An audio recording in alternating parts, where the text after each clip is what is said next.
Bom, bom dia a todas, bom dia a todos. Vamos dar início, então, à sessão pública de defesa da dissertação de Arisclênia Kelly Nazareno, com o título Auditoria de Ativos Informacionais em Foco às Prestações de Contas na UFESA. Né? Essa é a 44ª defesa do nosso programa de pós-graduação em Gestão da Informação e do Conhecimento. Então, para a defesa de Kelly, a banca examinadora é composta por mim, Andréa Vasconcelos Carvalho, na condição de orientadora do trabalho, e temos como examinadores o professor Watson José Sainz Perales, né, que é o examinador interno. O professor Watson é engenheiro de alimentos, né, tem mestrado em engenharia da produção e doutorado em ciência e engenharia do petróleo, pela Universidade Federal do Rio Grande do Norte, onde atua, né, vinculado ao Departamento de Engenharia da Produção, e é professor do nosso programa, né, o PPGIC. Portanto, o professor Watson é o nosso examinador interno. Como examinador externo, nós temos a oportunidade de contar com a presença do professor Miguel Ángel Esteban Navarro, que é doutor em História pela Universidade de Saragoça, na Espanha, onde atua atualmente, né, no departamento de Periodismo, Comunicação e Publicidade, né, da Universidade de Saragoça, na Espanha, e o professor Miguel Ángel tem experiência, né, na área de ciência da informação, em serviços de inteligência, inteligência competitiva, gestão da informação, gestão do conhecimento e em auditoria, né? Então, agradeço imensamente a presença dos colegas, né, professor Watson, e o professor Miguel Ángel, agradeço muito a disponibilidade de participar desse momento. E, então, passo agora a palavra para Kelly, que dispõe de, no máximo, 30 minutos para fazer a apresentação do seu trabalho, tá bem? E após esse momento, então, a banca fará seus comentários, suas arguições, tá? Então, eu vou começar a apresentar agora, eu vou cortar o meu áudio e peço que todos os demais também silenciem seus equipamentos para que apenas Kelly fique com áudio e que possa fazer uma apresentação. Então, eu vou começar a apresentação aqui, Kelly, e aí você vai me dizendo, tá? E eu vou fazendo para você. Ok. Deixa eu cortar. Bom dia, pessoal. Bom dia, obrigada pela presença de todos. Como a professora falou, o título do meu trabalho é Auditoria de Ativos Informacionais em Foco às Prestações de Contas na UFESA. As universidades, de um modo geral, elas não têm estrutura nem orçamento disponível para alguns tipos de projetos, né? Projetos que têm uma natureza diversificada e uma temporalidade com um ano ou com pouco tempo. Então, desse modo, foram criadas fundações de apoio. As fundações de apoio, elas conseguem desenvolver esse tipo de atividade, alguns tipos de atividade relacionados à construção do laboratório e contratação de pessoas, algumas atividades que a universidade não consegue fazer em virtude da questão estrutural, mas também da questão legal.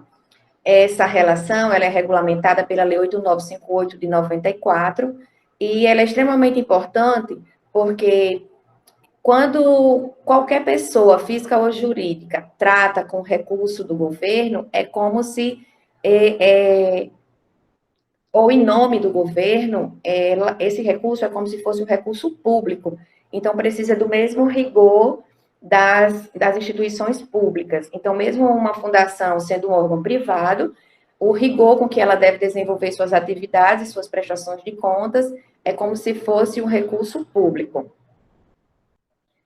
Uma pesquisa realizada por Dalton, Nossa e Martinez, publicada em artigo em 2014, foi verificado os acórdãos de 2006 a 2010, os acórdãos que abordavam sobre essa relação entre as universidades e as suas fundações de apoio. E foi observado a ausência de accountability, né, no Brasil, mais conhecido como responsabilização, atividades mais transparentes, um setor específico responsável por observar as prestações de contas, auditoria interna ineficiente, deficitário número de profissionais, ausência de padronização em formulários com as informações dos gastos relativos à aplicação dos recursos em conformidade com o objeto do convênio, fragilidade dos instrumentos contratuais e desobediência aos princípios legais. Então, o que a gente observa é que, mesmo havendo uma vasta legislação e um esforço muito grande do governo há mais de uma década, há quase 2 décadas, tentando regulamentar essa relação, ainda pode-se observar nessa relação entre fundação e universidade alguns problemas. Então, uma vez verificado, né, a legislação que ela pede e observado que existe ainda problemas nesse tipo de relação, essa pesquisa teve como objetivo observar, né, analisar como a UFES analisa as prestações de contas de convênios celebrados com a FGD. O objetivo geral é auditar os procedimentos e produtos informacionais utilizados nessa análise das prestações de contas finais de um instrumento chamado convênio entre a UFES e a FGD. Os objetivos específicos dividem-se em 3, que o primeiro seria identificar se os procedimentos e produtos informacionais utilizados pela UFES contemplam as exigências estabelecidas na legislação, avaliar a percepção dos analistas, né, sobre as fragilidades ou sobre os benefícios que trazem esses produtos, e, por último, a partir do aparato dessas informações, propor diretrizes para a construção e ou alteração dos procedimentos ou produtos informacionais que auxiliam na análise de prestação de contas. A justificativa científica na verdade, né, contribuir para a ampliação dos estudos sobre a auditoria de ativos informacionais, mas acabou que na pesquisa foram abordados uma série de outros temas, alguns considerados novos ainda aqui no Brasil, né, como a contabilidade e transparência. Então, além de contribuir para a ampliação dos estudos de auditoria de ativos informacionais, outros temas também foram abordados. Organizacional, possibilitar melhoria dos procedimentos, readequação, construção dos produtos, reconstrução dos produtos, e buscar atender os objetivos governamentais da sociedade no que concerne a transparência e a contabilidade. Social, atendimento aos princípios legais e adaptação atual ao contexto econômico do país. E pessoal, eu trabalho na UFES há 10 anos e desenvolvo essa atividade há 2 anos. Quando eu iniciei essa atividade, observei que existia um déficit, né, no sentido de ter produtos que orientassem, de ter fluxo e uma série de outras informações que seriam essenciais para conduzir as minhas atividades de forma padronizada no momento da análise. O referencial teórico, conforme eu falei há pouco, foram abordados alguns temas, não só auditoria de ativos informacionais, mas buscou-se no tópico gestão de informação, conhecimento e auditoria, buscou-se identificar onde ficaria a auditoria de informação entre os eixos teóricos da ciência da informação, né?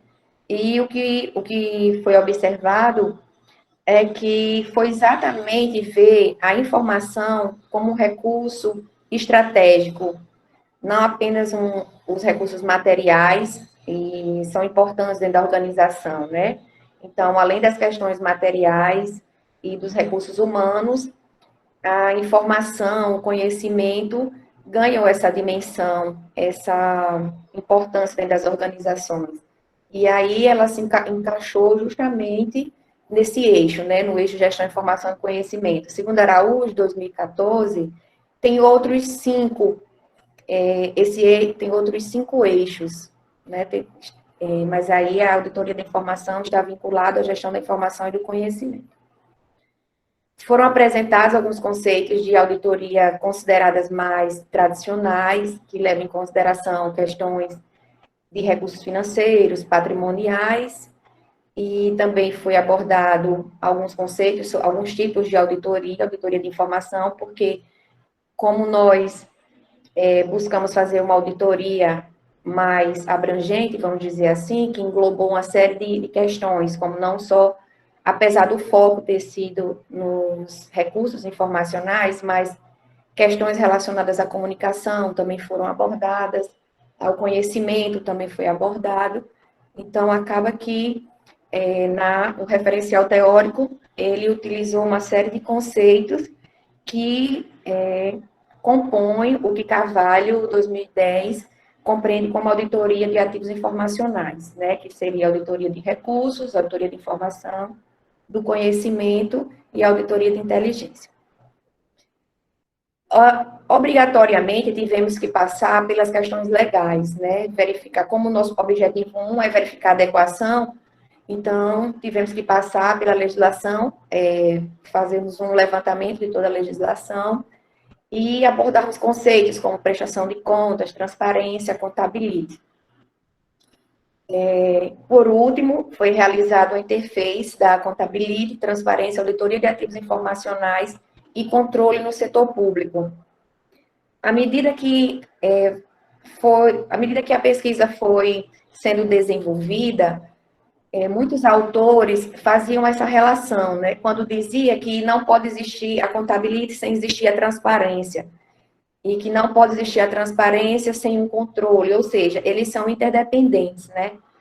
Então, existe o controle interno, através das auditorias internas, o controle externo, e esse tipo de informação que é encontrado através dos controles, ele é o que possibilita uma atividade mais acontável, né? Tanto no sentido de punir, como no sentido de orientar. E a auditoria de ativos informacionais, ela complementa, auxilia, digamos assim, em todas essas fases, tanto na fase de controle, como na fase de transparência, como na fase de contabilidade, visto que a auditoria de ativos, informação, ela trabalha com a gestão da informação, estabelecendo padrões, estabelecendo a melhor forma da informação estar disponibilizada, a tempestividade, a clareza. Alguns autores defendem que de que adianta você deixar relatórios disponíveis para a população se essa informação não estiver clara, se não for tempestiva e se não gerar uma mudança, uma punição, uma responsabilização. Então, a auditoria de ativos permite, né, que sejam verificados como estão esses ativos e como eles podem auxiliar nessa atividade de controle e de resposta para a sociedade. Entrando na metodologia, trata-se, né, de uma pesquisa de natureza aplicada, uma pesquisa de campo e descritiva, uma abordagem qual e quantitativa, mas primordialmente qualitativa, apenas em um momento foi utilizada uma abordagem quant. A coleta de dados foi o questionário, a pesquisa bibliográfica, documental, a entrevista e o benchmarking. O benchmarking é uma ferramenta, né, administrativa que utiliza algumas ferramentas de coleta de dados. No caso, para o nosso benchmark, foi utilizado a pesquisa documental e a pesquisa documental e o questionário. A análise de dados, as questões subjetivas, né, foi analisada através de análise de conteúdo, conforme foi explicado direitinho no trabalho, e a estatística indutiva, que é o tipo da estatística que permite que você faça induções, porque o próprio dado, ele não traz a informação em si, pelo menos pelo que eu verifiquei na minha pesquisa, a estatística indutiva, ela era a melhor se aplicava. Falando um pouco sobre o benchmark, né, porque sempre vinha, como foi realizado uma pesquisa com outras 4 IFES, para tentar descobrir como elas estavam desenvolvendo as atividades, para atender o terceiro objetivo, que é propor melhoria, né, propor melhoria a partir do que já vinha sendo feito, mas como essas IFES foram escolhidas e por que elas foram escolhidas.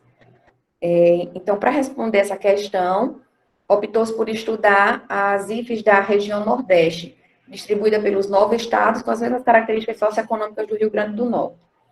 Através do ESI, foi realizada uma pergunta, qual o montante de recursos repassado para execução de convênios as suas fundações de apoio. A proposta inicial era estudar aquelas que passaram a maior quantidade de recursos, só que apenas 4 responderam, né? Mas mesmo assim elas responderam os valores que foram repassados e a gente pode ver que nesse período de 5 anos foi repassado um valor significativo, principalmente ao UFRN.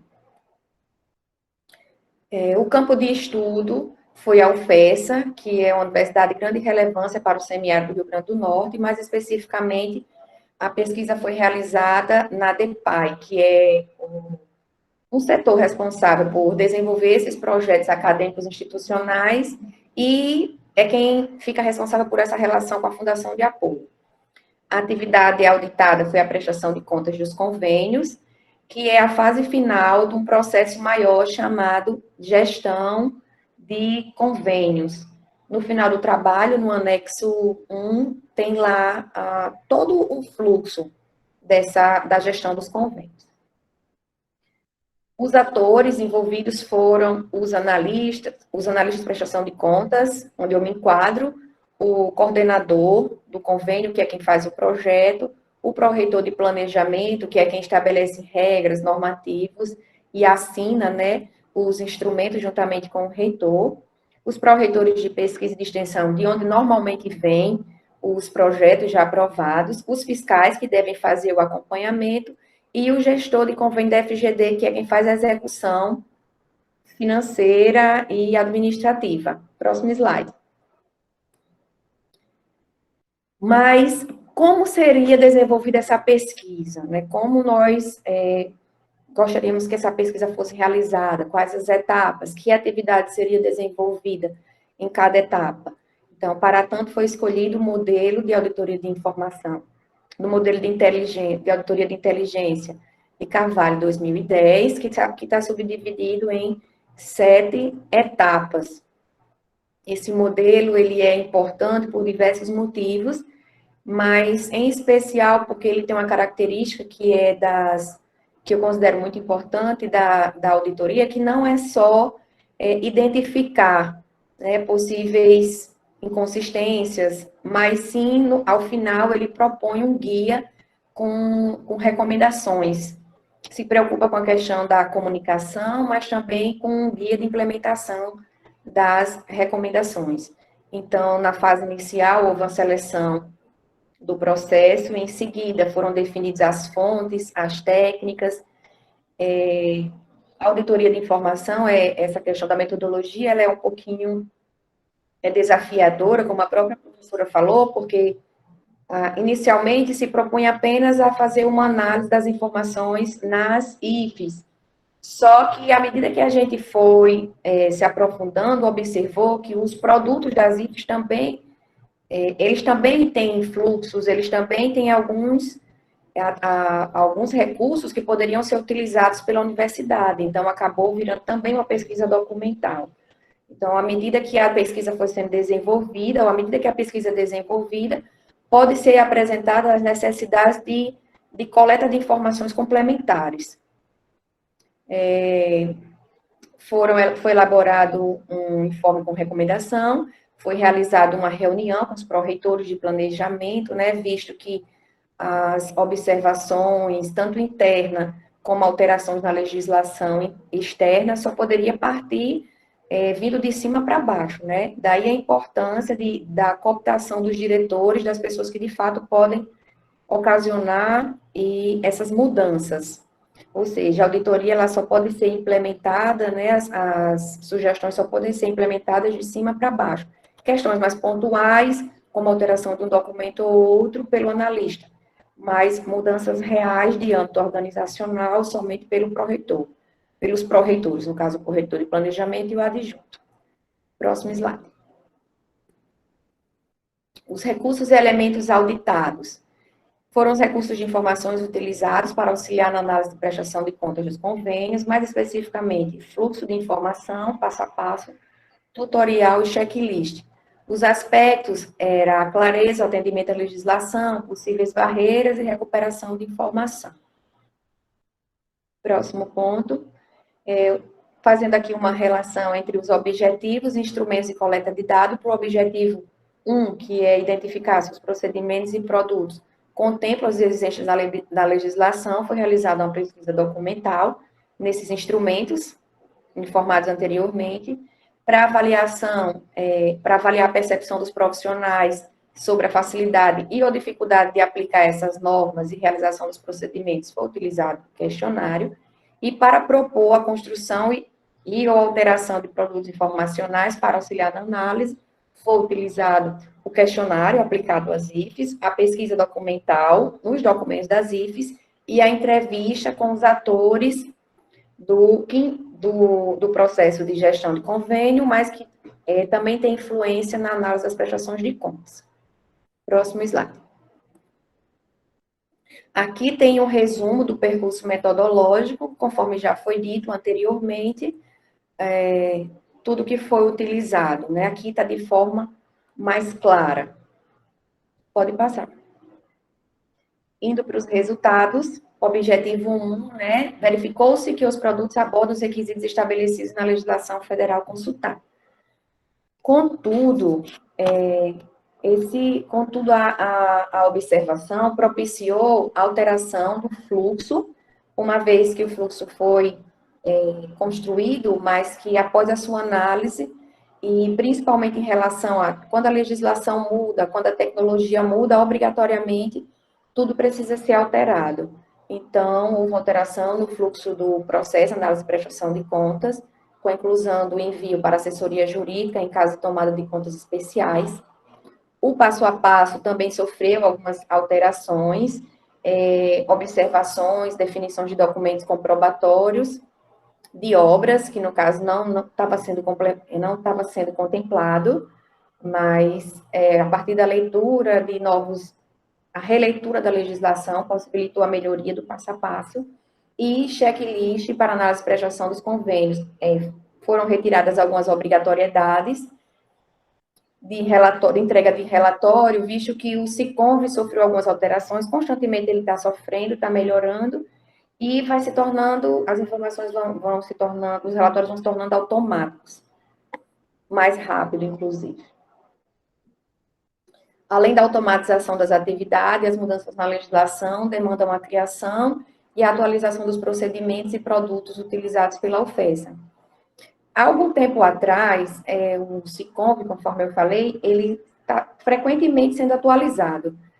E aí, eles perceberam que, quando a fundação vai fazer aquisições, inicialmente só precisava colocar lá cotações e alguns documentos comprobatórios.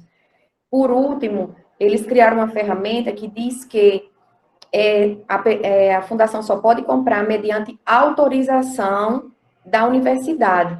Então, apresentou-se aí uma oportunidade, né, e a obrigatoriedade, digamos assim, de construirmos um checklist para auxiliar o analista. O que é que você vai observar quando a Fundação de Apoio comprar? O que é que você vai observar? Quais são os documentos que você vai observar? Como isso deve ser realizado? Então, oportunizou a criação de 2 checklists para essa fase, não de prestação de contas final, mas de análise de como a Fundação de Apoio está realizando suas aquisições. Foi observado também que a UFESA não tem cumprido o prazo de 1 ano, prorrogável mediante justificativa por mais 1 ano, e embora a CGU tenha criado um normativo que, na teoria, facilitaria, né, os procedimentos para a prestação de contas informatizadas, a UFESA não tá realizando ainda. Próximo slide. O segundo objetivo era verificar a percepção, né, dos analistas sobre a facilidade ou dificuldade na utilização desses instrumentos. Buscou inicialmente estabelecer um perfil para ver se poderia haver alguma relação entre o seu perfil e a sua percepção. E são 2 outros analistas, né, fora eu, e a idade do respondente A é entre 41 e 50 anos, e o respondente B acima de 50. Só são esses 2, então, para não nominá-los, coloquei respondente A e respondente B.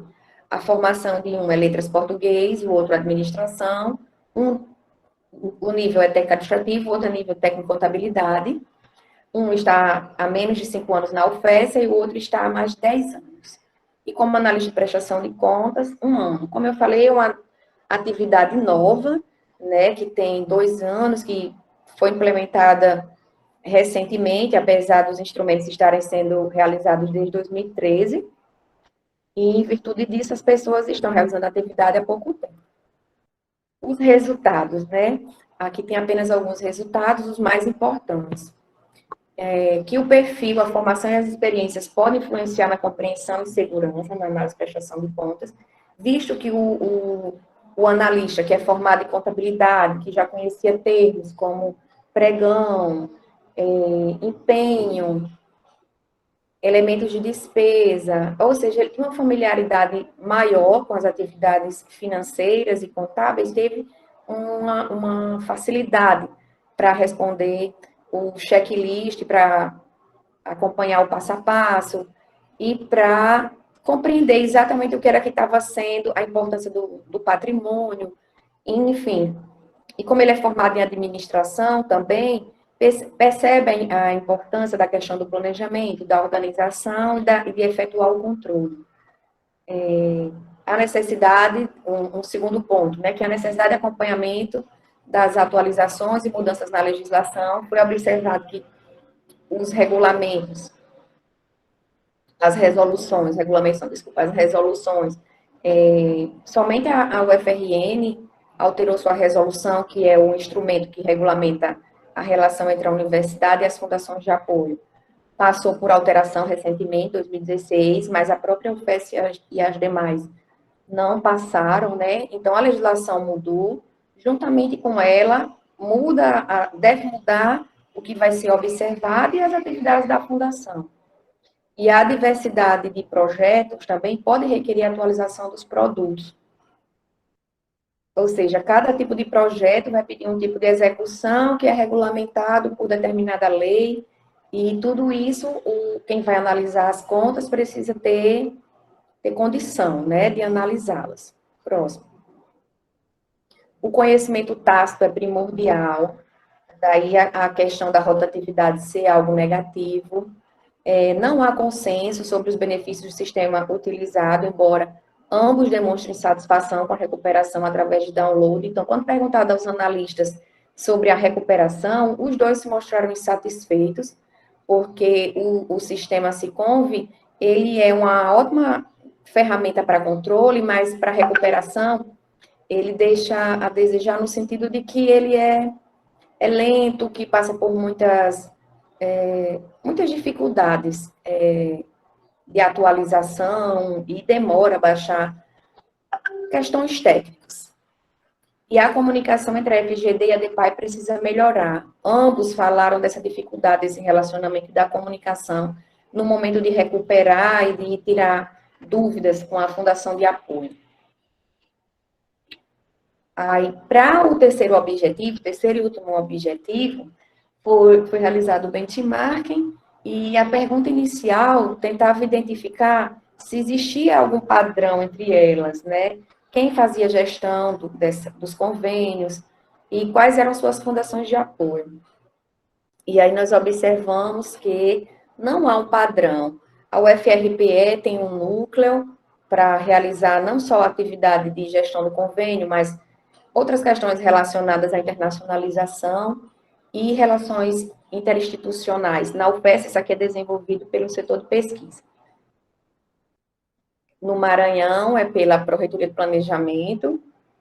Na UFRN, pela Coordenadoria de Convênios e PROAD. Na UFPI, Coordenadoria de Planos e Projetos e Convênios, PROPLAN. Observou-se não haver padronização nas atividades realizadas pelas IFES, embora observe-se algumas semelhanças. As respostas indicaram também a utilização de produtos informacionais, como manual, checklist, fluxo, o que possibilitou uma análise comparativa com produtos utilizados pela UFES. As suas resoluções também foram analisadas de forma comparativa. Só abrindo um parêntese aqui, eu acho importante informar que, do mesmo jeito que a UFESA está buscando se enquadrar e se importa com a questão da prestação de contas, eu observei que as outras instituições também demonstram essa preocupação. E isso demonstra uma responsabilidade social e ações mais acontáveis, né? Acontáveis. Então, sugestão para alteração da resolução da ofensa. A partir do quadro, fiz um quadro comparativo que está no trabalho, e a partir dessas análises do que as outras resoluções possuem, do que a ofensa não possui, e vice-versa, a minha sugestão é que estabelecimento da definição das atribuições mais claras entre ofensa, fundação, coordenadores e fiscais, criação de uma seção que trata exclusivamente sobre prestação de contas, atualização de cláusulas que trata do uso dos rendimentos, que sofreu uma alteração recentemente com a 424, doação dos bens desde a sua aquisição, isso aqui quem faz é a UFRN, estabelecimento de regras para tombamento de bens adquiridos com recursos dos convênios celebrados com a FGD. Foram as questões que eu percebi que merecia maior atenção na ofensa. Cláusula que preveja prazo para falta e inconsistência na documentação, criação e definição das atribuições do fiscal acadêmico, capacitação do fiscal, considerado extremamente importante, e compatibilidade entre o conteúdo da resolução e as atividades institucionalizadas. Algumas coisas estão sendo realizadas, não está na resolução, e outras estão na resolução e não estão sendo realizadas. A entrevista com os atores, foi possível identificar que há uma demanda por parte dos atores do processo de gestão de convênio por informações. Kelly, só um momento. Me desculpe, você tem só 3 minutos para concluir, tá bom? Tá bom. Sobre as atividades de prestação de contas, a comunicação entre as partes precisa ser observada. Aqui tem o guia de implementação, né? Então, cada observação, seja no fluxo, seja na confecção de manuais, seja no treinamento, enfim, a partir das sugestões, foi proposto um guia que foi apresentado aos proreitores, e esses estabeleceram o que poderia ser feito de forma imediata e o que poderia ser realizado no primeiro semestre ou com um ano. As considerações finais, né, embora tenham sido observados pontos positivos, é possível inferir que os instrumentos celebrados com a Fundação de Apoio demandam maior controle. Uma das limitações foi a pandemia, dificultou a comunicação com as demais IFES, e outra limitação é escassez de trabalhos publicados sobre auditoria de ativos informacionais. Sugere-se pesquisas futuras, a aplicação de método de auditoria de inteligência e outros instrumentos celebrados com as fundações de apoio, mas eu observei que essa auditoria ela pode ser implementada, e é muito positivo que seja implementada em qualquer processo, em qualquer recurso, ela vai trazer grandes benefícios, com certeza. Esse tipo de auditoria é ferramenta essencial para o serviço público, pois representa um aperfeiçoamento do processo de auditoria tradicional, que usualmente foca em informações de natureza financeira, contábil, orçamentária, operacional e patrimonial, conforme estabelece a legislação, não contemplando os aspectos vinculados aos ativos informacionais, essenciais a todos os processos e a todas as organizações. Obrigada.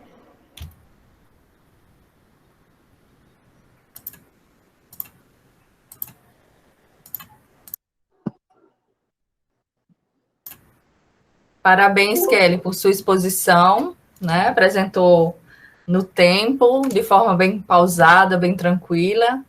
Então, é isso. Então, assim, a gente conclui a primeira fase, né, dessa defesa, e eu passo, então, agora ao segundo momento, em que os examinadores vão fazer suas considerações sobre o trabalho que foi apresentado por Kelly. Atendendo à solicitação do professor Miguel Ángel, eu vou passar primeiramente a palavra ao professor Watson Perales, né, para que faça seus comentários. Mais uma vez agradeço ao professor Watson a atenção, né, dedicada ao trabalho de Kelly. Aí eu lembro que esse trabalho começou a ser orientado pelo professor Watson, que me presenteou, né, para que eu continuasse. Então, enfim, Watson, estamos aqui ansiosos por ouvir seus comentários. E agradeço mais uma vez a sua atenção e o seu tempo. Obrigado, professora Andrea. Você tem a virtude de sempre ficar com os melhores orientandos. Essa vez se confirmou também. Eu atraio. É verdade. Mas realmente a questão metodológica era melhor, era mais adequada a realmente ser tratada com base na auditoria, para o tema que ele queria.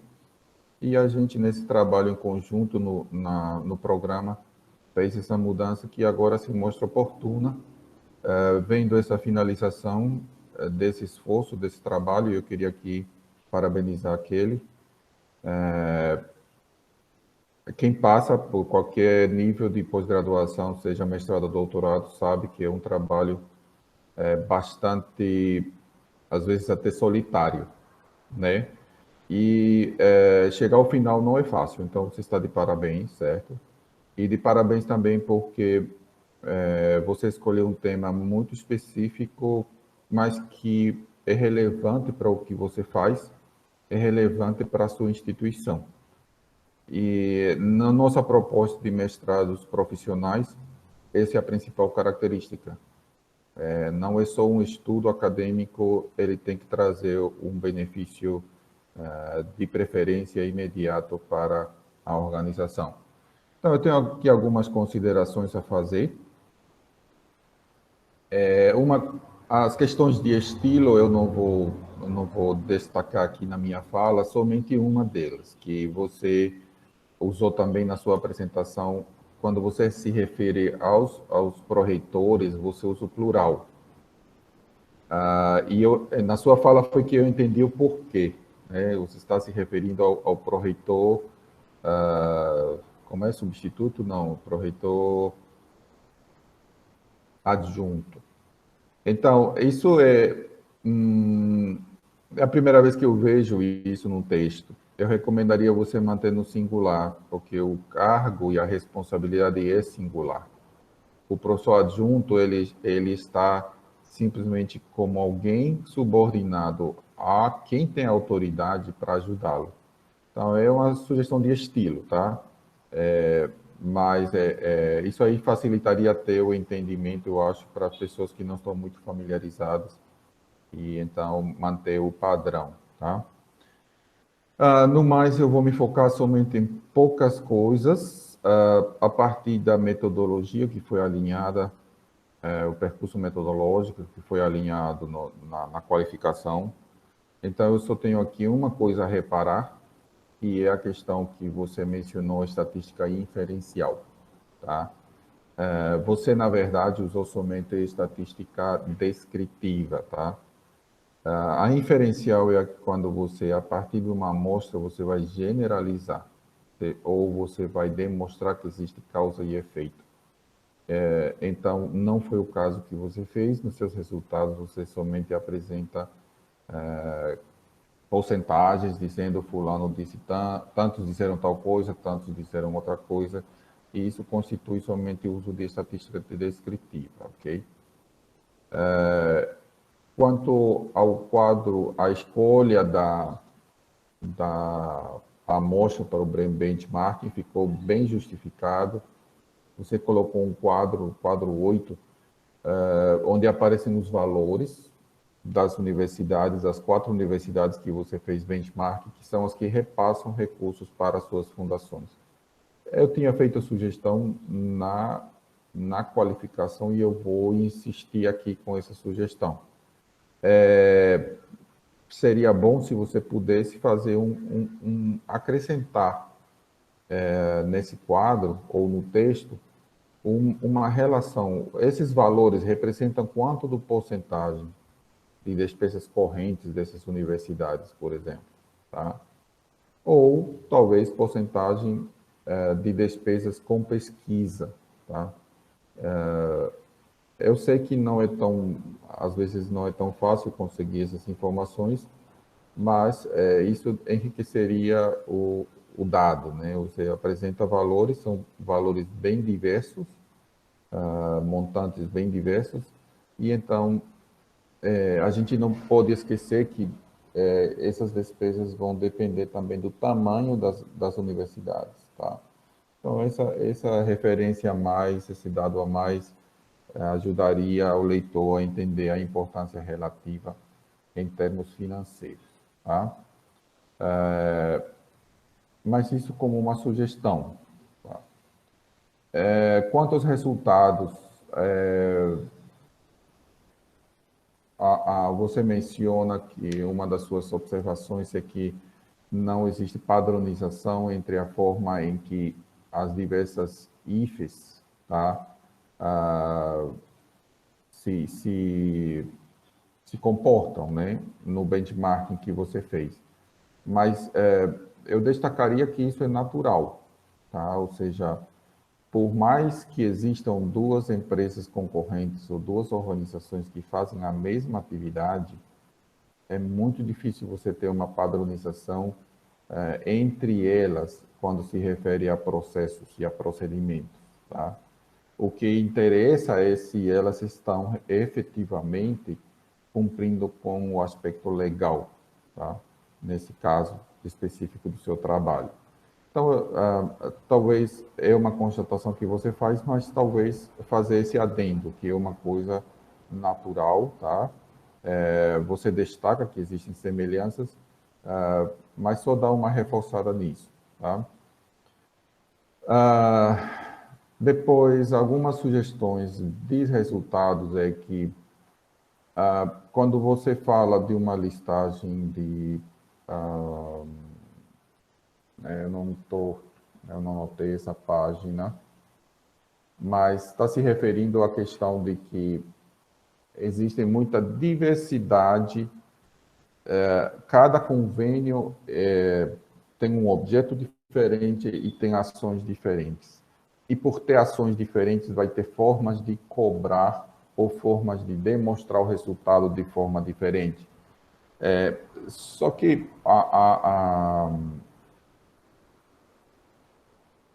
isso pode ser visto como um empecilho para universidades ter um trabalho um pouco mais padronizado e para que o setor responsável possa ter um trabalho mais ágil. Mas sempre é possível categorizar, tá? Então, a minha sugestão seria que, por exemplo, eu acho que a UFRN já está avançando nesse sentido.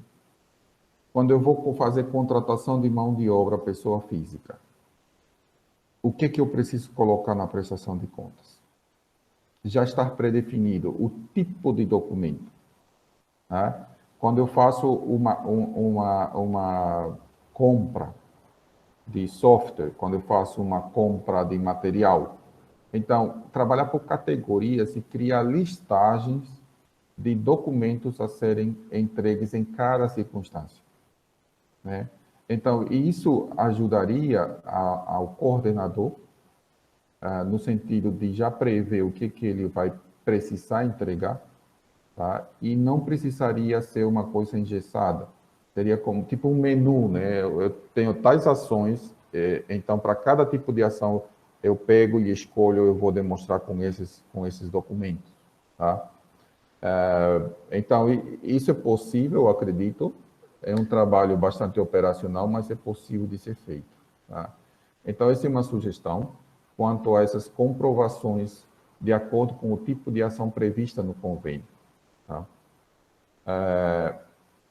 Outra questão é que você menciona em vários momentos, e a fala dos analistas, de que o SICOMV não é bom para o acesso, é bom para guardar, né? Mas não é bom para você visualizar. Quer fazer um comentário, Kelly? Pode falar. Ele não é bom para recuperar, para baixar.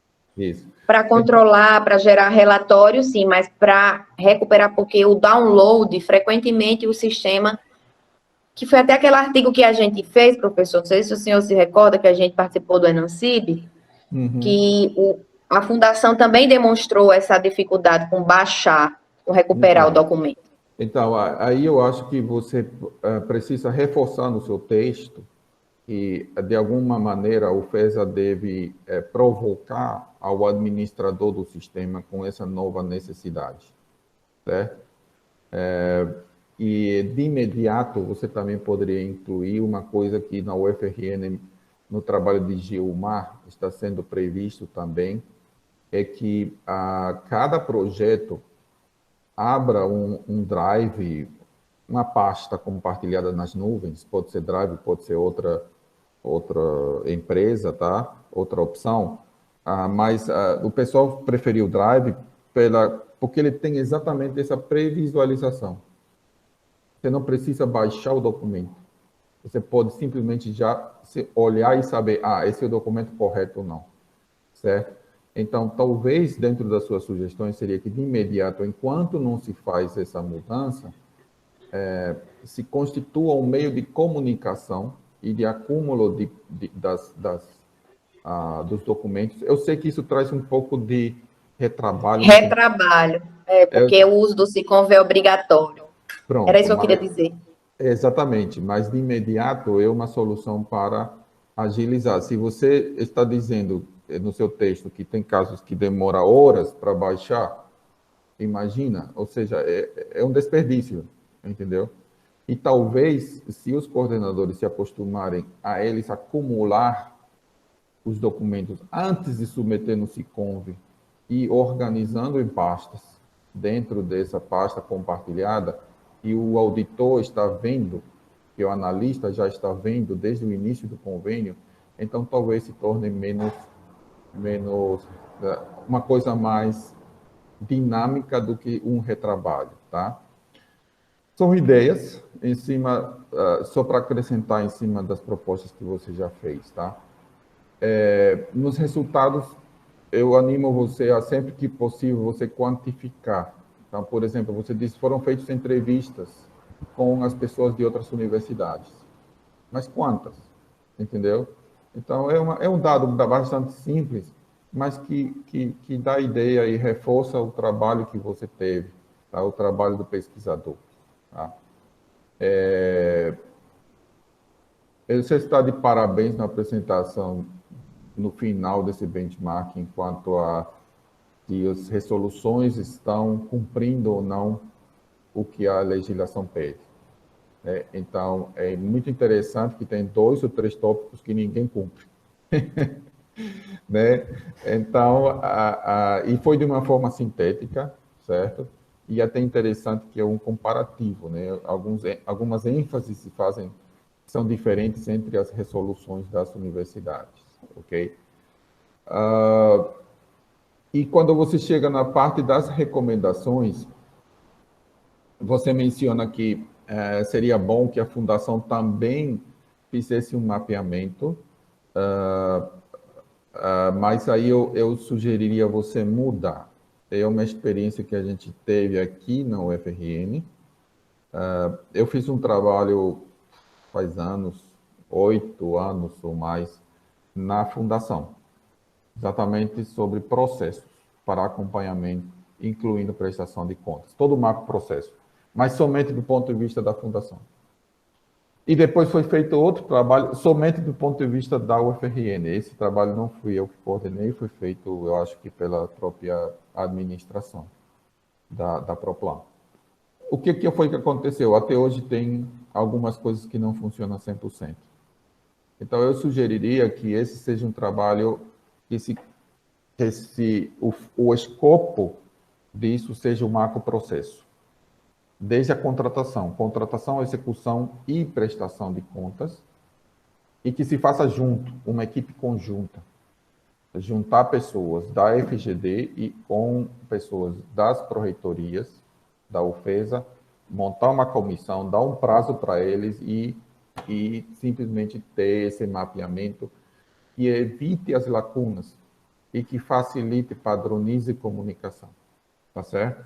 Então, isso pode sair do seu trabalho. Eu sei que vai além do seu foco. O seu foco é só prestação de contas.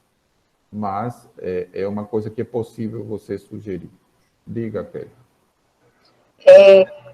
No guia diz que essa reunião para alinhar e para estabelecer o que seria importante, ela seria imediata, e de fato ela ocorreu.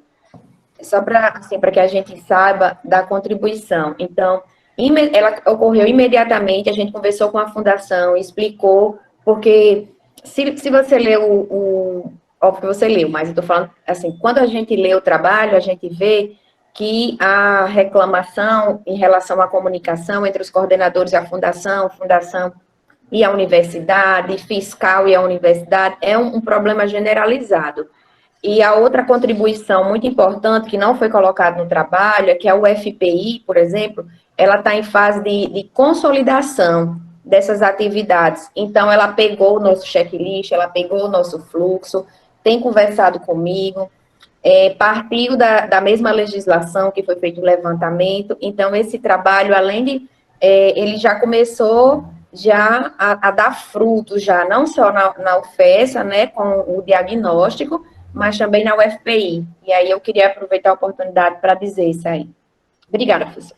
Ok, já que você falou, isso deveria estar nos seus resultados, até como um adendo, tá? Porque quando se faz benchmarking, isso é comum acontecer. Uma organização entra em contato para perguntar às outras, como vocês fazem? E, de repente, a que está perguntando descobre que ela tem coisas que ela faz melhor do que as outras. E então, em lugar de ser só de um lado, só em um sentido, o benchmarking beneficia nos dois sentidos. E eu acho que isso tem que ser destacado como resultado do seu trabalho, ok? Mas nas recomendações também, eu não vi. Aliás, eu acho que você menciona, mas eu acho que você precisaria deixar mais claro. Criar indicadores, tá? Porque você fez um trabalho grande para se aprofundar no problema, na situação. E se não forem criados indicadores, daqui a 1 ano, 2 anos, 3 anos, não vai ter como dizer está melhor do que hoje. Percebe? Tá? Então, é bom deixar bem claro que indicadores, por exemplo, eu pensei em 2. 1, quantidade de não conformidades com a legislação. Você menciona que muitas vezes o SICOMV não é preenchido totalmente. Ou então, na hora da prestação de contas, o analista tem que provocar o coordenador para ele colocar o documento. Então, esse é um indicador fundamental. E isso vai mostrar a a capacitação e a melhora da comunicação com o coordenador. Se o coordenador age em tempo para evitar esse esforço que o analista tem que fazer de cobrar o documento, então isso significa que as coisas estão melhorando. Então, seria um indicador de não conformidade. O ideal dele é que fosse 0. Tá? Também existe outra questão, outro indicador que poderia ser criado, ele não seria muito corriqueiro, mas seria o tempo entre a mudança da legislação e a atualização da respectiva resolução interna. Ou seja, a universidade ficou 6 meses para atualizar, isso é uma realidade. Ou então a universidade ficou 3 anos para se atualizar, né? Então, talvez isso ajudasse a deixar claro o quanto a universidade está acompanhando, tá? E, junto com isso, poderia se estabelecer a clareza da responsabilidade. Não sei se existe. Então, não sei se existe um setor, se a fundação, se algum setor da Proplan ou alguma coisa, de quem é a responsabilidade de garantir que as resoluções internas estejam totalmente de acordo com a legislação externa. Muitas vezes isso fica num ponto morto. Ninguém é responsável e por isso não se faz. Somente quando alguém se lembra provocar o conselho, aí o CONCEP, o CONSAD vai discutir, vai atualizar a resolução. Mas se tiver um setor, uma pessoa encarregada, isso é mais ágil, tá? E eu acredito que você colocou, mas talvez mereceria também a pena de destacar que é a questão de que o coordenador tenha acesso ao checklist que ele vai ser cobrado no final, né? Então, se eu sei o que eles vão me pedir, então eu já posso me preparar de antemão, ok? Então, com isso, essas seriam minhas considerações sobre as recomendações. E nas conclusões eu tenho alguns apontamentos bem simples também. Começa a conclusão mencionando logo o objetivo. Essa é uma questão de estilo, mas eu acharia interessante você incluir, começar retomando o problema. Qual foi o problema que motivou a sua pesquisa? Antes de falar do objetivo, certo? Depois você menciona que as mudanças que foram introduzidas nos produtos informacionais. No detalhamento, nos anexos, dá para ver que você fez. Mas, normalmente, lembre que a sua dissertação ela vai ser lida na primeira leitura. Quem está buscando informações, ele vai ler a introdução, metodologia, e vai pular para as conclusões. Então, eu sugiro você mencionar de forma sintética, nas conclusões, quais foram as mudanças que você recomenda nos produtos informacionais e quantificar se possível, certo? Isso dá uma ideia muito clara ao leitor, a esse leitor que está chegando pela primeira vez no seu trabalho, tá? O que foi feito, ou qual é o resultado do seu trabalho, tá? Você tem um parágrafo que menciona nas conclusões que precisa melhorar a comunicação. Só que ele ficou solto e sem dizer se seu trabalho contribuiu ou não. Ou por que você diz que precisa melhorar. Tá certo? Então, revise esse parágrafo, eu marquei, eu vou passar depois o PDF para você. E, por último, surgiu aqui uma ideia de que você poderia apresentar como um produto técnico a construção de uma página na internet, seja na UFESA ou na Fundação, que contém exatamente esse levantamento da legislação atualizada. E que existe o compromisso de manter isso atualizado. Então, seria um produto informacional para internamente o funcionamento da UFESA, mas também um serviço público para qualquer outra universidade que precisasse dessa informação. Você já fez esse levantamento, seria simplesmente mantê-lo, tá? E colocá-lo de uma forma pública, específica, né?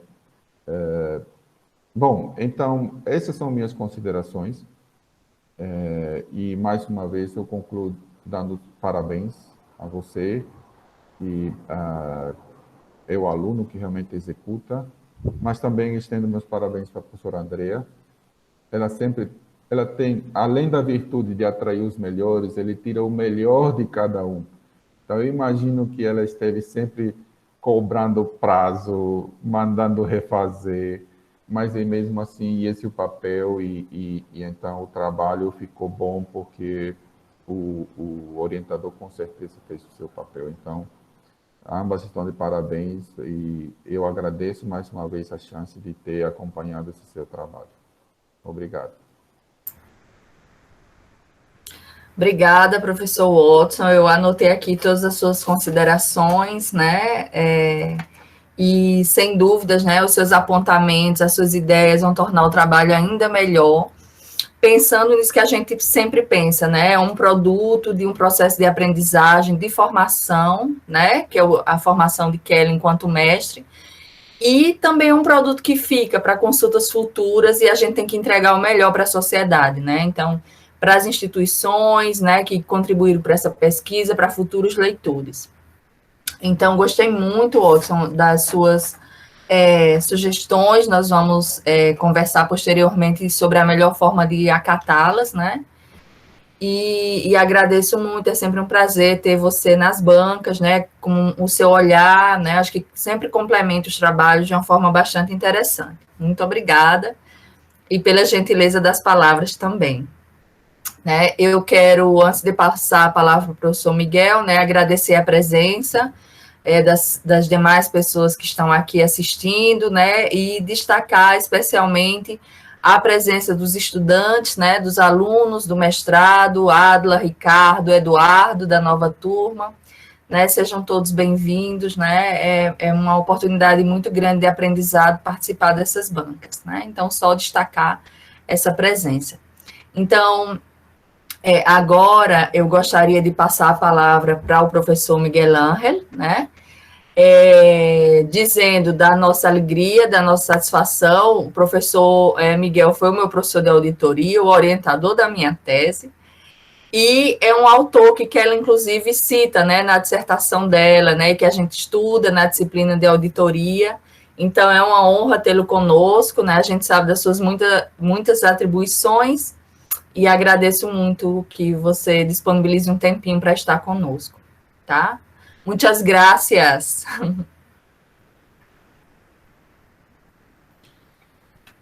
Muy obrigado. Muchas gracias, Andrea, por la invitación.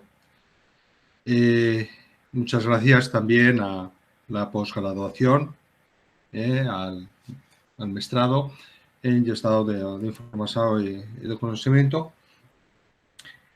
Y pues muchas gracias también a Isclenia por el magnífico trabajo presentado.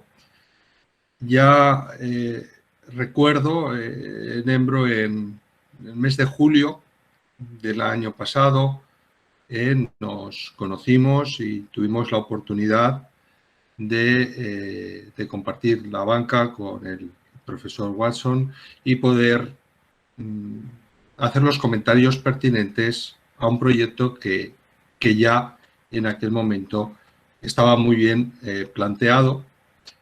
Y lo que he observado es que la mayor parte de las observaciones que le hicimos pues han sido recogidas y las ha completado.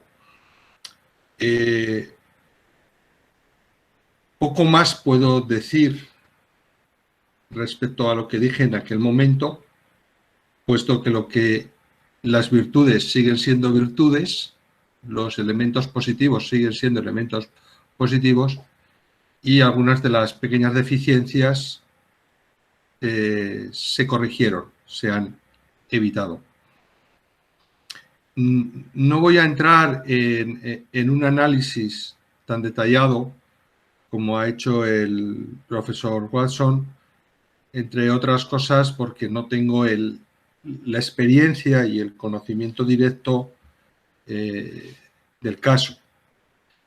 Sí que quiero manifestar que el método está muy bien utilizado, sobre todo que los objetivos están muy, muy bien planteados y que el método se ha desarrollado adecuadamente. Y para mí, que no conozco el procedimiento que se está analizando, que no soy usuario de ese servicio, que no tengo obligaciones con ese servicio, la descripción que tú haces, Arisclenia, del proceso me parece muy adecuada y me permite valorar que las recomendaciones que planteas son acertadas. Esto es una virtud muy importante de tu trabajo, porque el riesgo, tu trabajo tiene un riesgo muy importante. La profesora Andrea me ayudará con la expresión, porque no sé si tiene el mismo significado en portugués. Hay muchos trabajos técnicos que se miran el ombligo, que parecen escritos únicamente para quien los ha escrito y para el pequeño núcleo al que está dirigido. Y eso es propio de muchos informes técnicos, pero no es propio de un trabajo académico cómo es lo que estamos evaluando, lo que estamos juzgando, y tampoco lo es de una posible publicación científica.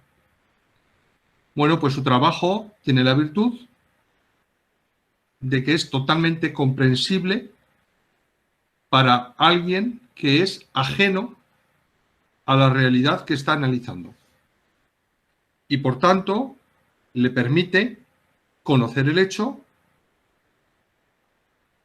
comprender el método y poder juzgar si es o no el método adecuado, en este caso es un método adecuado, y ver la coherencia, la solidez de los resultados y de las recomendaciones. Entonces, esto es muy importante. Yo en mis trabajos como director, también de trabajos de maestrado, de trabajos de grado, de tesis doctorales, suelo preferir trabajos aplicados, como es este caso. Pero siempre digo lo mismo, no lo escribas para ti, no lo escribas para tu jefe, no lo escribas para tus compañeros, porque si no, no tendrá validez científica. Este trabajo la tiene.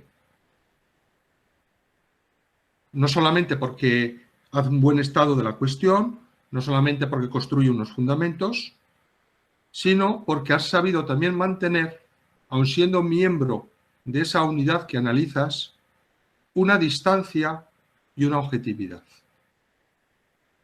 Y eso es una de las grandes virtudes de este trabajo. Más allá de que pueda haber un detalle sobre una recomendación, otra recomendación, si se hubiera debido de hacer más análisis o menos análisis de una cuestión u otra. Es suficiente lo que se muestra de la unidad que se analiza y del proceso que se analiza para poder evaluar si las conclusiones que presentas son acertadas o no lo son. Por lo tanto, poco más ya se puede decir. Diré algo más. Pero lo importante está dicho. Es decir, estamos ante un trabajo científico-técnico que cumple con lo que debe de cumplir un trabajo científico-técnico. Que es un buen planteamiento de objetivos, una elección adecuada del método, un desarrollo adecuado del método y una objetividad en la presentación que permite que sea efectivo para la comunicación científica y permite que tenga la capacidad para, sin conocer nada más, poder el lector evaluar si es coherente, si es sólido, si tiene fortaleza. Y todo esto lo cumple. Dicho esto, te voy a comentar algunos pequeños aspectos de mejora, bueno, sugerencias, en el sentido de que las puedes coger o puedes no coger, que las puedes adaptar o puedes no adaptarlas, pensando en algo que te recomiendo, que es su publicación. Yo creo que tu trabajo, con un resumen, evidentemente, debería de ser publicado o presentado en algún evento, porque, por dos razones. Primera razón, porque en sí mismo es un trabajo bien hecho y un trabajo válido. Y en segundo lugar, por algo que tú también recoges en tu trabajo. No se disponen de muchos trabajos sobre auditoría. Y aún existen menos trabajos sobre casos prácticos de auditoría. Entonces, tu trabajo puede ser una aportación importante, que sea publicado y que sea conocido y que sea difundido, porque además va a permitir también que se pudieran realizar trabajos similares. De hecho, la evaluación que tú estás haciendo de una universidad podría ser planteada como una evaluación mayor de más universidades. Por ejemplo, tú haces un benchmarking con las otras universidades, lo cual es lógico para la coherencia del trabajo académico y para lo que se exige en un trabajo de máster, pero allí no sé si serán tus intereses, pero podría haber una investigación de doctorado, es decir, una evaluación, un análisis. No te asustes, no te asustes. Es un planteamiento, pero que lo puedes hacer tú o lo puede hacer otra persona. Lo que estoy queriendo decir es que tu trabajo sienta la base para poder seguir haciendo trabajos mayores. O tú u otras personas. Y eso es bueno en un trabajo. Tu trabajo no es el trabajo 255 del mismo tipo de trabajos. Que sí, que tienen una validez, pero dices, abramos terrenos nuevos. Entonces, tu trabajo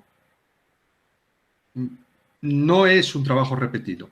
Es un trabajo muy original en un área en la que hay pocos trabajos. Por tanto, es muy bueno, muy importante que se difundan para que sirvan de base o de modelos para realizar otros trabajos. Dicho la parte de flores y flores merecidas, sí que quiero hacer algún pequeño comentario. Me ha gustado mucho cuando ya en la introducción lo recoges en el resumen, lo recoges también en las conclusiones, hablas del conocimiento tácito,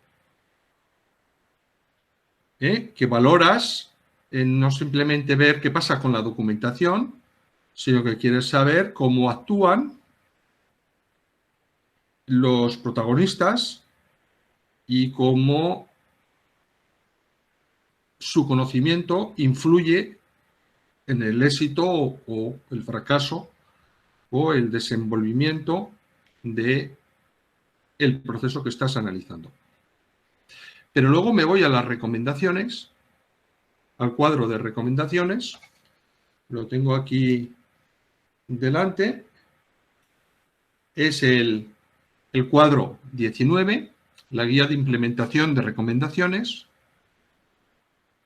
y no hay ninguna recomendación para mejorar los procesos de conocimiento, para mejorar el conocimiento tácito de los trabajadores y para recomendar la circulación de ese conocimiento y compartir ese conocimiento. Más allá de algo muy importante que como es la cuarta recomendación, que es la creación del manual. Pero bueno, eso es hacer explícito conocimiento tácito. Entonces, yo sí que, pensando en la publicación, pensaría lo siguiente: o genero alguna recomendación sobre el conocimiento tácito, o lo planteo como que es algo importante, pero no lo vuelvo a destacar en las conclusiones, porque en las conclusiones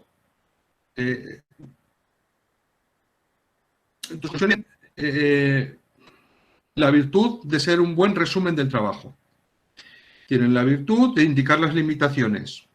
Tienen la virtud de hacer recomendaciones para otro trabajo. Pero el doctor Watson, el profesor Watson, te ha dejado claro que faltaba lo más importante de las recomendaciones, que son, perdón, de las conclusiones, que faltaba resumir, en cierta manera, las recomendaciones. Porque al final tú haces un trabajo para que haya recomendaciones. Bueno, pues utiliza ese consejo y en ese momento tú puedes decir que o no es necesario hacer recomendaciones en el ámbito del conocimiento tácito, o que sería uno de los temas pendientes para poder afrontar en estudios posteriores. El conocimiento tácito de las personas que intervienen en procesos de trabajo y en procesos de negocio y en procesos de información está condicionado, está muy mediatizado por la cultura de la organización. Entonces, eso además lo sabe muy bien tu directora, la profesora Andrea. Por lo tanto, en cierta manera, también me ha parecido un acierto que tú no hayas entrado a hacer recomendaciones sobre el conocimiento tácito, porque en ningún momento has realizado un análisis de la cultura institucional de tu universidad, de esa universidad.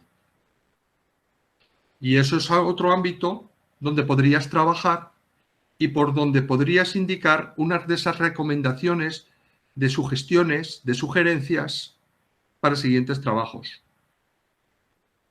Intentar conocer si el modo de trabajar, el modo de usar información, el modo de crear información de esta unidad como de otras unidades está determinado por las características de los trabajadores, por las características de los empleados, o están condicionados por la cultura institucional y la cultura y normas de procedimiento.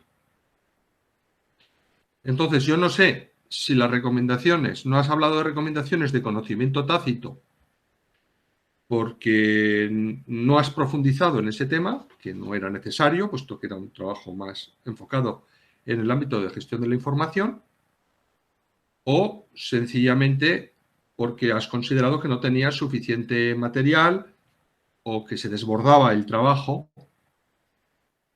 para entrar en cuestiones que están más relacionadas con la gestión del conocimiento. La norma la has puesto clara. Tú hablas de auditoría de activos informacionales.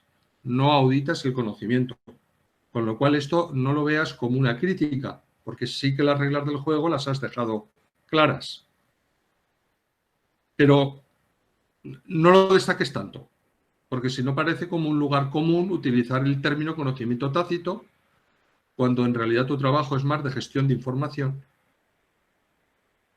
que gestión de conocimiento. Y si fuera de gestión de conocimiento, los temas como procesos de conocimiento, culturas institucionales, culturas de las propias personas, del modo en el que se y el modo en el que se enfrentan con su trabajo, tendrían que estar más destacadas. ¿Vale? Esto, pues, por tanto, como una sugerencia. Y la última sugerencia, comentario, es respecto a la metodología.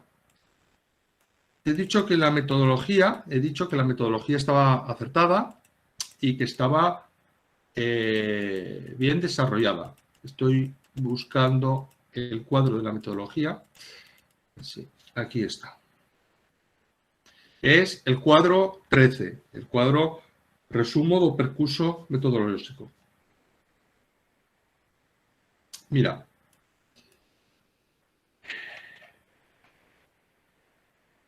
Indicar muchas técnicas no termina de dar, no porque haya muchas técnicas es más sólida la investigación. Una investigación es sólida porque se plantea bien los objetivos y porque se eligen las técnicas adecuadas para analizar, para tomar y analizar los datos. Pero no por el acúmulo de técnicas. Hay investigaciones que piden una única técnica, hay investigaciones que piden triangular con 3 técnicas, un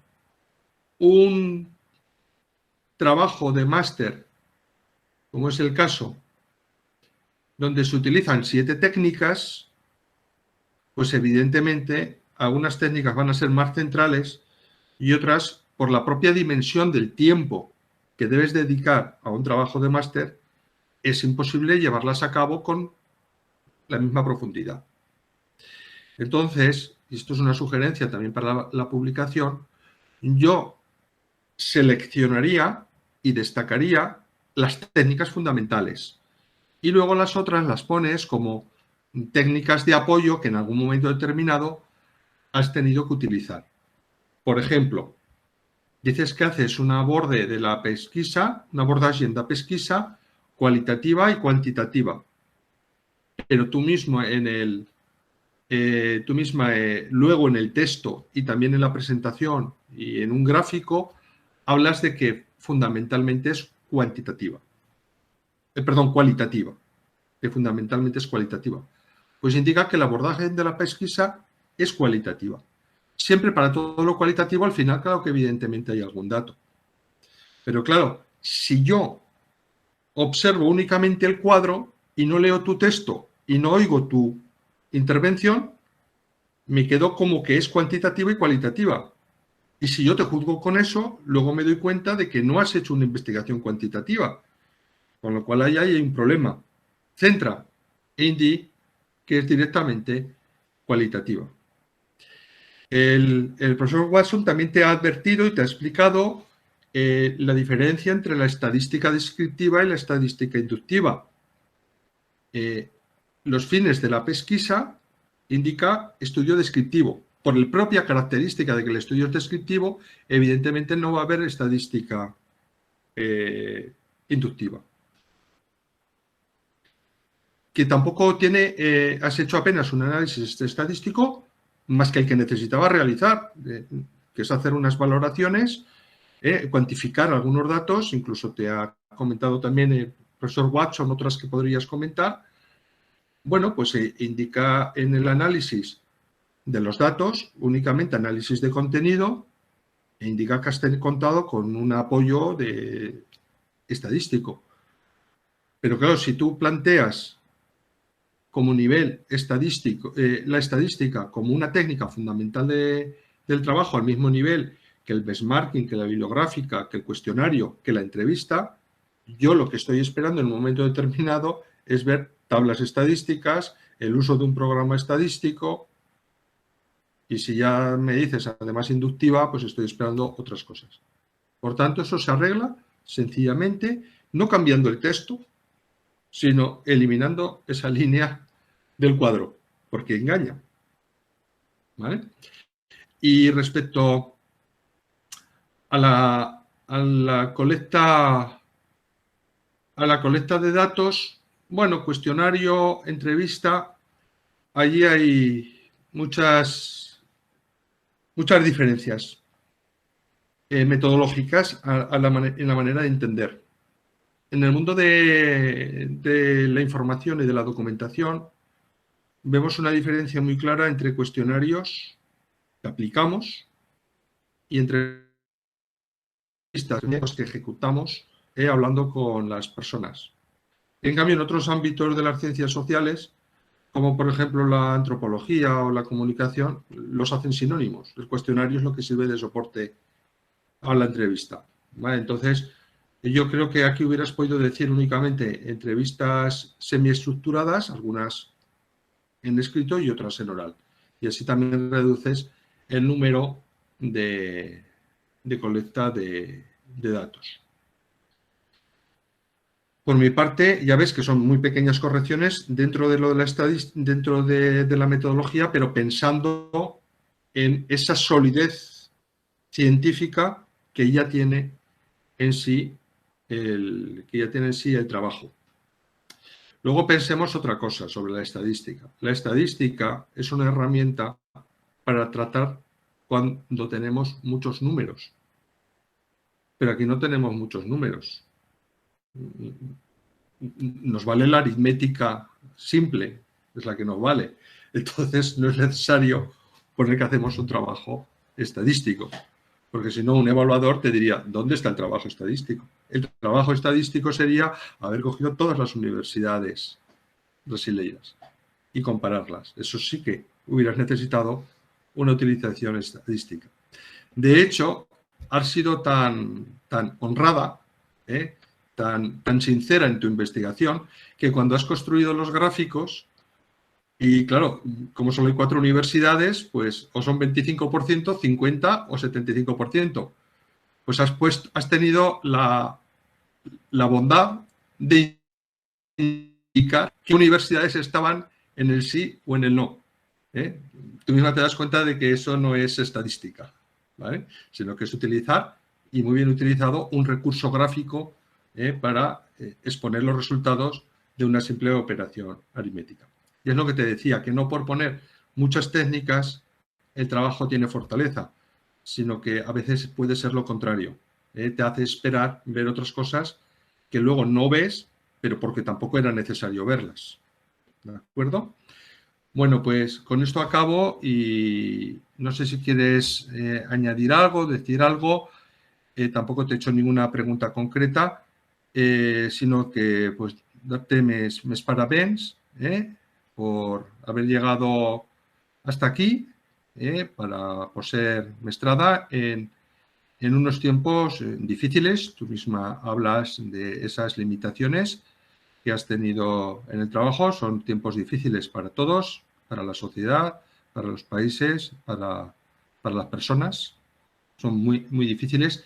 Y bueno, pues es una buena noticia que a pesar de todas las dificultades que hay en el entorno, pues has sido capaz de, tal vez con algunos meses de retraso sobre lo previsto, pero lo importante es llegar, llegar a la meta, llegar bien.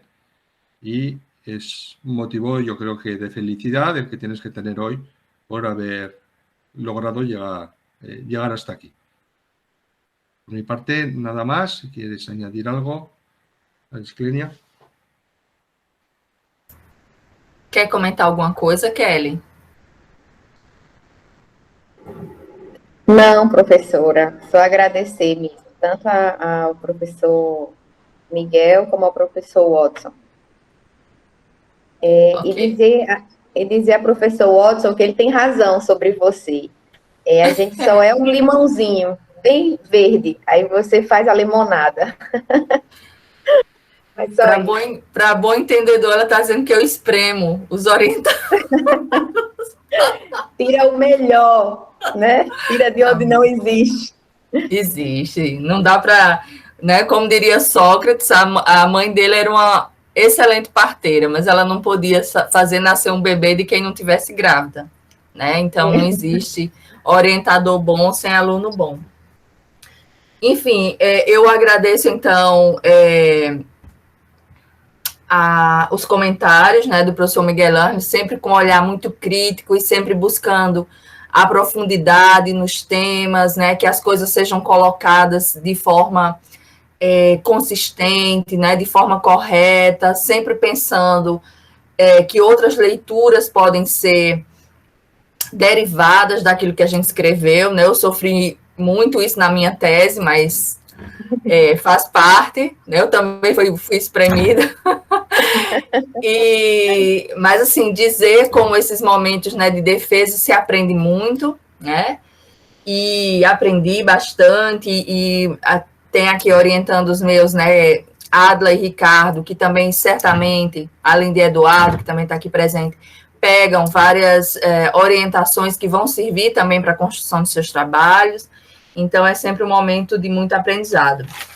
Antes de passarmos, né, para o momento em que fica só a banca reunida, eu gostaria também de fazer alguns comentários, né? Primeiramente, antes ainda, dizer que, assim como eu mencionei em relação às contribuições do professor Watson, o professor, também as considerações do professor Miguel Ângelo serão incorporadas certamente ao trabalho, né? Uma vez realizada essa defesa, na próxima semana eu e Kelly vamos nos reunir justamente para fazer todas essas incorporações antes de fazer o depósito final do trabalho. Então, agradeço muito o olhar atento dos dois, a encontrar possibilidades de melhoria, que são todas muito bem-vindas, né, e agradecemos muito.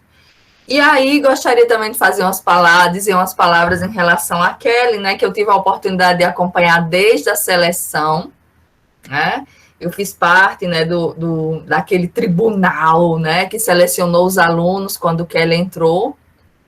Então, eu me lembro da entrevista de Kelly, né? Eu fui professora de Kelly em 2 disciplinas, né? E quantos lanches, quantos almoços ali no setor 1, quantas conversas. E, né, tivemos a oportunidade de compartilhar momentos felizes, momentos tristes, desafios, mas, acima de tudo, né, de muita superação, né? Eu acho que o mais bonito desse processo de orientação, no mestrado, especialmente, é acompanhar esse crescimento do aluno, né, a superação dos desafios que surgem, porque a vida não para, porque a gente está fazendo uma dissertação ou uma tese, as coisas acontecem, os problemas, e é bonito isso, é bonito ver essa superação, o crescimento, é bonito ver o aluno chegar com tantos desafios e às vezes tantas... O que é que eu faço? Para onde eu vou? O que é que eu faço com esse trabalho? E agora? Né? E no final conseguir encontrar respostas suas, pessoais, respostas que não estão dadas, que não foram encontradas por outras pessoas e que se materializam numa dissertação. Então, Kelly, eu quero nesse momento lhe agradecer por ter podido acompanhar você. Foi rico para mim enquanto pessoa, enquanto professora também. Foi muito rico acompanhar você, né? E dessa vez, né, Kelly, eu não fisguei, né, Watson, assim, mas ela, de certa forma, que insistiu e procurou, pediu a minha orientação. Então, eu lhe agradeço por isso. E para mim foi muito prazeroso, satisfatório concluir esse processo. Então, dito isso, né, eu vou criar uma outra sala. Vou criar uma outra sala, tá certo? Vocês vão me dar só um segundinho, porque eu acabei para fazer a apresentação de Kelly, fechando aqui tudo. Eu vou criar uma outra sala para o Watson e o professor Miguel e eu deliberarmos sobre os futuros de Kelly, tá bom? E vocês ficam aí aguardando um pouquinho, só um momento. Ok.